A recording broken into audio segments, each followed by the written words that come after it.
bersama Ana dalam slot Balaghah. Balaghah ialah ilmu yang membincangkan cara bagaimana hendak memilih rangkai kata yang jelas maknanya dan bagaimana hendak menyusunnya dengan susunan yang indah serta menggunakan perkataan-perkataan yang sesuai dengan tujuan yang dikehendaki, yang mana pada akhirnya ayat yang dibina dapat memberi kesan yang mendalam terhadap jiwa manusia.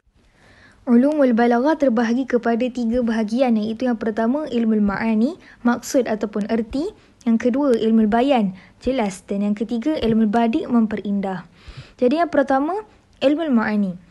Ilmu ma'ani adalah ilmu untuk mengetahui cara menyesuaikan kalimah mengikut keadaannya sehingga sepadan dengan tujuan yang dikehendaki.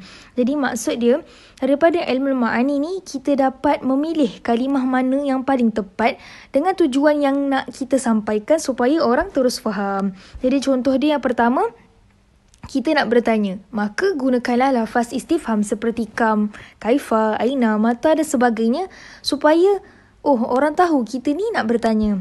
Yang kedua, kita nak nyatakan sesuatu keinginan yang mustahil dicapai, maka gunakanlah lafaz tamanni iaitu laita. Dan yang ketiga, kita nak kumpulkan makna yang banyak dalam kata-kata yang sedikit, maka gunakanlah ijaz. Jadi ilmu ma'ani ni dia terbahagi kepada 5 pecahan, iaitu yang pertama khabar. Khabar ni adalah pernyataan yang mana ada kemungkinan pernyataan tersebut benar ataupun dusta. Manakala insya' pula adalah pernyataan yang mana tidak boleh dikatakan benar ataupun dusta. Dan dia terbahagi kepada 2, iaitu talabi dan ghairu talabi. Okey, yang ketiga adalah al-qasru, iaitu mengkhususkan sesuatu perkara dengan perkara yang lain dengan cara yang khusus. Yang keempat, wasal fasal, mengenai penggunaan huruf ataf dalam 2 jumlah, sama ada kita nak guna ataupun tidak huruf ataf tersebut. Dan yang terakhir al-ijaz, iaitu mengumpulkan makna yang banyak dalam kata-kata yang sedikit. Jadi yang kedua, ilmu bayan. Ilmu bayan adalah kaedah-kaedah untuk mengetahui cara menyampaikan satu makna dengan beberapa cara yang sebahagiannya berbeza dengan sebahagian yang lain dalam menjelaskan keadaan makna tersebut. Jadi ringkasnya, ilmu bayan ni kita dapat menyampaikan satu makna dengan cara yang berbeza-beza, yang mana setiap cara tu akan menjelaskan makna tersebut dengan penjelasan yang berlainan. Jadi dalam ilmu bayan ni dia terbahagi kepada 2 pecahan, sama ada hakikat ataupun majaz. Jadi hakikat ni adalah kita gunakan lafaz tersebut untuk menunjukkan makna asli, manakala majaz pula kita gunakan lafaz-lafaz tersebut sebagai kiasan. Jadi dalam hakikat adalah tashbih, iaitu menyerupakan sesuatu dengan sesuatu, dan majaz terbahagi kepada 3 bahagian, iaitu majaz mursal, isti'arah dan kinayah. Dan yang ketiga, ilmu badi'. Ilmu badi' adalah ilmu yang mempelajari tentang keindahan lafaz dan makna ketika dirangkai dan disusun dalam suatu kalimat. Jadi daripada ilmu badi' ni kita dapat memperindah sesuatu kalimah, sama ada dari segi makna dia ataupun lafaz dia.